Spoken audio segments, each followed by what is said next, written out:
Ananya Shetty and welcome back to my channel to help you create the life that you want and to become the best version of yourself. So first of all, let me wish you a very happy new year. January 2020 is not just a beginning of a new year, but it is also a beginning of a new decade. New beginnings are so much fun and exciting. There is always something that you look forward to refresh, reset and start something new. Anything new brings hope, positivity and enthusiasm in the beginning, and slowly we see it fade as time passes by. Life moves on, then you hit another new year and the cycle repeats. So guys, for once, let's break the monotony, set the goal and achieve them. I welcome you all to my goal setting series, which is 6 keys to achieve your goal. The most fundamental thing to do when you want to set a goal and actually achieve it is to set a SMART goal. SMART stands for specific, measurable, attainable, realistic and time bound. For example, if your goal is to lose some weight and you say, I want to lose some weight this year, now that's a very vague goal. You need to be as specific as you can. Your goal has to be achievable, at least for yourself. It has to be measurable. It needs to have a time bound. Instead of saying, I want to lose some weight, you could rather say, I want to lose 6 kgs by November 2020 and I should be able to do 50 push-ups at one go. Now that's what I call being specific. Whenever you create a goal, make sure you set a SMART goal. If any one of the element is missing, then you're not going to keep up with it. The first key to achieve your goal is to have clarity of thought. Planning completely before executing and knowing the layout is called clarity of thought. Whereas going step by step without any idea in a hope to figure out things is called lack of clarity. There are few basic questions that you can address before you start working on your clarity of thought.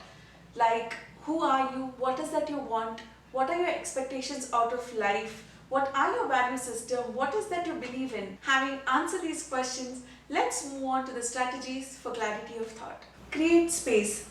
Your mind has to process everything that crosses your field of vision. Clutter acts as a barrier. It stops free flow of thoughts and ideas and interrupts focus on the work you're engaging in. Whenever I sit down to work at home or office, the first thing I do is to clean up the space. So let's make it a weekly activity to clear the clutter and reset to zero at least once a week. Journaling. When there is too many things happening in your life and you lack clarity, writing down your thoughts helps. There is no right or wrong way to do it. Write down whatever comes to your mind. Dump your thoughts, confusions, distractions, and slowly as you go on with it, you will arrive at what is that you want and what is it that's important to you. Write down for a few minutes every morning. If you are experiencing great clarity, write it down. And if you are not experiencing any clarity, write it down too. This frees up your mind space. Eat right. Choose specific food to uplift your mood, like foods with omega-3 fatty acids, vitamins and proteins. Consult your doctor and take supplements, as we do not get necessary nutrients every single day through the food that we eat. Not to forget, drinking enough water and keeping yourself hydrated always helps. Get quiet.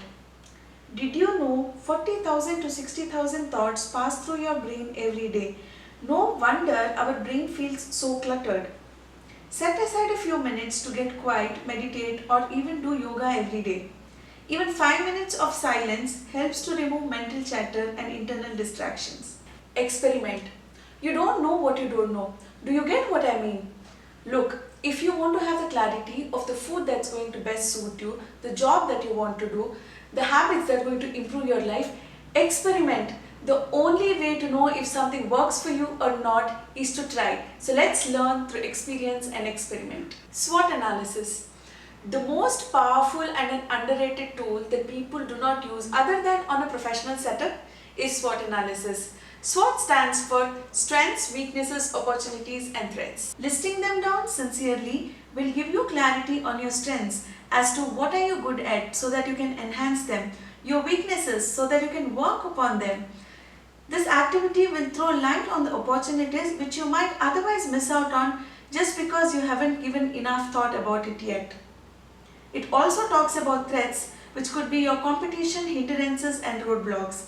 SWOT analysis will help you know where you stand, and it also shows you the gap between where you are to where you want to be.